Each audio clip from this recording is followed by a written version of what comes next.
Mga igsuon, naabi ay tao nga mahilig kaayo makiglantugi, mahilig kaayo makiglalis bisag gamay rag diferensya.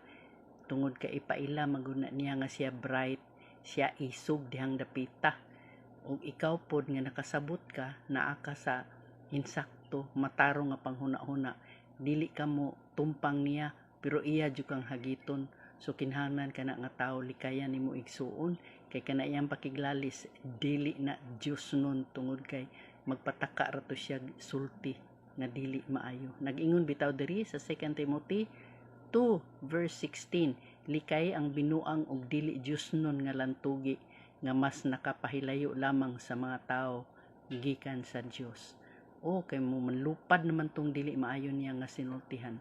So ang naminaw pod dili pod maayo, walay nahibal-an, walay natun-an sa inyong pakiglalis tungod sa pakiglantugi nga dili Dios nun. So kinahanglan magbantay ta, likayan nato na inaana nga klase sa tao. So maura to, salamat kay igsuon sa pagpaminaw. God bless.